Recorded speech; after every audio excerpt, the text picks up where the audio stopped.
जय हिंद दोस्तों, आप सभी का एक बार फिर स्वागत है। पेंशन पेमेंट ऑर्डर एडवाइजरी हुई जारी। पीपीओ के ऊपर कौन सी एडवाइजरी जारी हुई है, इसके बारे में आगे हम इस वीडियो में चर्चा करेंगे।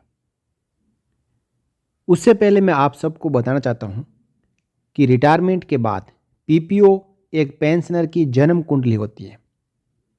यदि पेंशन पेमेंट ऑर्डर में पेंशनर की जानकारियां पूरी तरीके से सही है तो पेंशनर आराम से अपनी पेंशन को ड्रा करते रहेंगे और एक सर्विस पेंशनर के ना रहते हुए फैमिली पेंशनर को भी कोई दिक्कत नहीं आती है।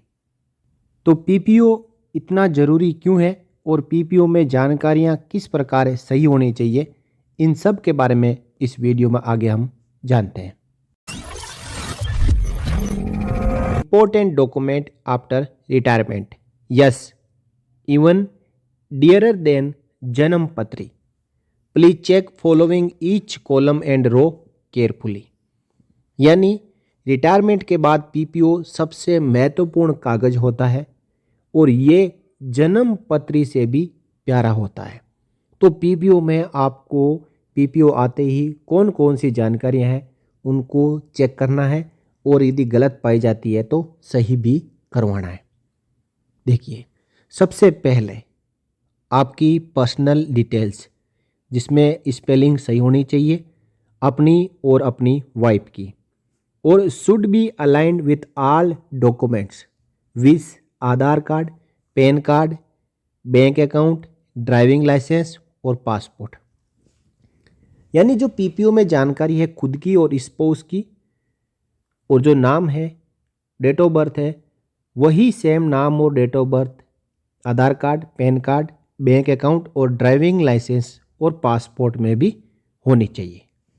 दूसरी, army number, rank and name should be correct. एक सर्विस पेंशनर का खुद का आर्मी नंबर, उसकी नाम और उसका रैंक बिल्कुल सही होना चाहिए। ऐसा नहीं है कि पीपीओ जारी हुआ, उसमें कोई गलत नाम है और पेंशनर ने सोच लिया कि आगे जाके ठीक करवा लेंगे, तो ये काम आप कभी भी ना करें। यदि गलत है तो उसी समय उसको सही करवाने के प्रयास शुरू कर देना चाहिए। नेक्स्ट, डेट ऑफ बर्थ, यानी जो उसमें जितनी भी डेट होती है, डेट ऑफ बर्थ हो गई, डेट ऑफ एनरोलमेंट हो गई और डेट ऑफ कमीशन हो गई, and date of commencement of pension, ये तारीखें बिल्कुल सही होनी चाहिए। Next, qualifying service in terms of years, months oblique days. PPO में क्यूएस लिखा रहता है, क्वालिफाइंग सर्विस, वो आपकी ईयर, मंथ और डेज में बिल्कुल एक एक दिन करेक्ट करके गिनती के अनुसार होनी चाहिए। नेक्स्ट, टाइप ऑफ पेंशन, जिसमें सर्विस पेंशन है या डिसेबिलिटी पेंशन है या वार इंजरी पेंशन है या फैमिली पेंशन है, जिसमें कि फैमिली पेंशन में liberalised family pension, special family pension, ordinary family pension या फिर डिपेंडेंट पेंशन है। क्लियरली पीपीओ में ये जानकारी मेंशन होनी चाहिए। Next, gratuity and ECHS contribution. जब रिटायरमेंट के समय एक इंटाइटलमेंट सीट आती है जिसमें डिडक्शंस दिखाए जाते हैं, उसमें ग्रेचुइटी कितनी मिली, कितने परसेंट जो डीए के मुताबिक मिली है, और साथ ही साथ जो ईसीएचएस कंट्रीब्यूशन है वो कितना डिडक्शन हुआ है, और पीसीडीए ने आपका अभी क्या 1000 रुपये पीसीडी अपने पास रखता है, तो पीसीडीए ने कितना अमाउंट रखा है, ये जानकारियां भी चेक करना जरूरी है। Next, amount and date of absolute commutation, it could be in variance with date of retirement. Commutation आपको रिटायरमेंट के बाद पीसीडीए द्वारा जारी किया जाता है, और एक बार जब कम्यूटेशन जारी होता है तो उस महीने या नेक्स्ट महीने से आपका जो कम्यूटेशन है उसके अगेंस्ट जो पेंशन डिडक्ट करना है वो पीसीडीए द्वारा काटना शुरू कर देता है। जितना आपने कम्यूटेशन लिया यानी 50% लिया तो पेंशन आधी हो जाती है, 40% आपने लिया तो उसी के अकॉर्डिंग जो पेंशन सेट हो जाती है। तो इसके बारे में आपको डेट चेक कर लेनी है कि कम्यूटेशन कब से स्टार्ट हुआ और कितने साल तक ये कम्यूटेशन कटना है। नेक्स्ट पॉइंट है डिटेल्स ऑफ स्पोस, हस्बैंड और वाइफ का जानकारी, जिसमें उनका नाम, डेट ऑफ बर्थ, और ये सब दोनों जानकारी, नाम और डेट ऑफ बर्थ है वो आधार कार्ड, पैन कार्ड इसके साथ में मैच करनी चाहिए। In case only age and year of birth is mentioned approach record office MP5। यानी पीपीओ में डेट ऑफ बर्थ की जगह केवल एज लिखी है या फिर ईयर ऑफ बर्थ लिखा है तो इस पीपीओ को लेके बैठना नहीं है। जो भी JCOR है अपने अपने रिकॉर्ड ऑफिस से संपर्क करें और जो अधिकारी है तो MP5 से संपर्क करें और पीपीओ में डेट ऑफ बर्थ सही से लिखवाएं, पूरी डेट ऑफ बर्थ लिखवाएं, DDMMYY क्लियर लिखवाएं ताकि सर्विस पेंशनर को भी समस्या ना आए और फैमिली पेंशनर को भी समस्या ना आए। और जो पीपीओ में डेट ऑफ बर्थ और नाम है वही आधार, पैन, बैंक अकाउंट हर जगह वही होना चाहिए। अब आती है साथियों rate of family pension, liberalised, special और ऑर्डिनरी। इन तीनों में से जो भी फैमिली पेंशन इंटाइटल होती है, हर एक फैमिली पेंशन के बारे में वहाँ पे रेट लिखी रहती है कि कितना परसेंटेज मिलेगा। और इन्हांस रेट और फैमिली पेंशन है वो 7 साल तक मिलती है तो उसका भी वहाँ पे रेट लिखा रहता है, तो ये पीपीओ में लिखा होना जरूरी है। Next point details of children oblique dependents, जिसमें माता पिता और बच्चे इन सब का नाम, date of birth clearly PPO में लिखा हुआ होना चाहिए। यदि नहीं लिखा हुआ है तो डिस्चार्ज बुक के मुताबिक पीपीओ को अपडेट करवाना जरूरी है, कोरिजेंडम पीपीओ जारी करवाना जरूरी है।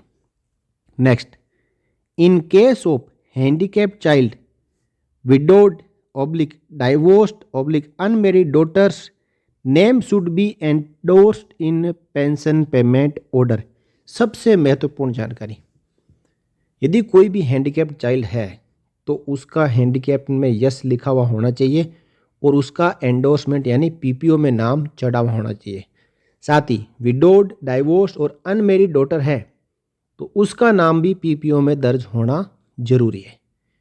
और final details of bank and account number, ensure it is a joint account with the spouse, और जॉइंट नोटिफिकेशन करवाना भी है।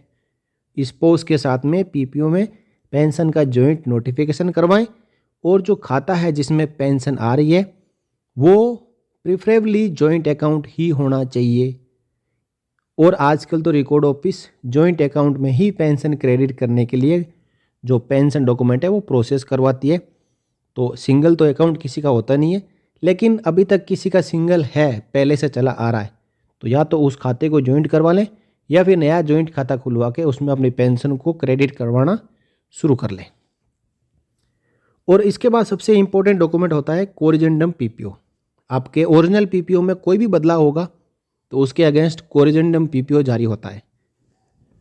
तो शुरू से लेके आपका जो ओरिजिनल पीपीओ है उस पीपीओ से लेके उसके बाद जितने भी कोरिजेंडम पीपीओ जारी होते हैं उन सब की कॉपी अपने घर में जो पेंशन डॉक्यूमेंट का डोजियर है उसमें रखना जरूरी है। इसमें लापरवाही कहीं काम नहीं आती है। यदि आपका कहीं कोरिजेंडम पीपीओ जारी हुआ है और उसके बाद कोई नया कोरिजेंडम पीपीओ जारी हो गया और पहले वाला कोरिजेंडम पीपीओ आपने संभाल के नहीं रखा तो कहीं न कहीं आने वाले समय में आपको समस्याओं का सामना करना पड़ सकता है। इसलिए original PPO is the most important document. Corrigendum PPOs are issued when any changes in the structure of basic pension और any correction in the service particular is made. तो सर्विस पर्टिकुलर और आपकी जो पेंशन का structure है उसमें कोई भी बदलाव होगा तो कोरिजेंडम पीपीओ आपके पेंशन सैंक्शनिंग एजेंसी द्वारा जारी किया जाएगा। अब मोस्टली 31 लाख के लगभग पेंशनर्स इस पर्स में जा चुके हैं। उन सब का पीपीओ और कोरिजेंडम पीपीओ इस पर्स में लॉगिन करके निकाला जा सकता है।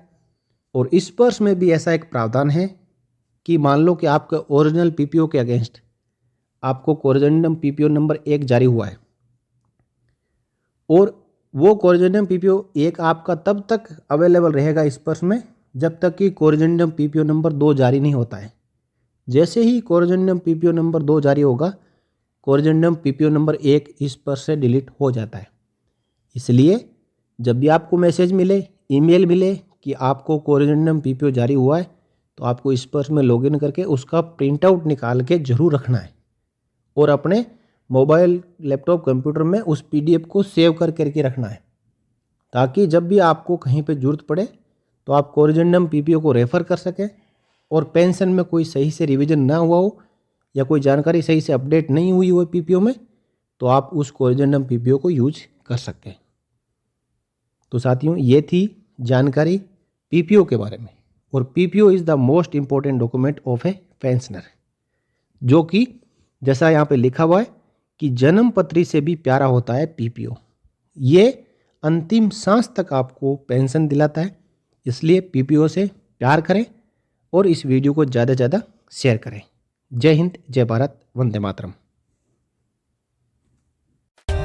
For more updates, subscribe to our channel and enjoy watching the videos.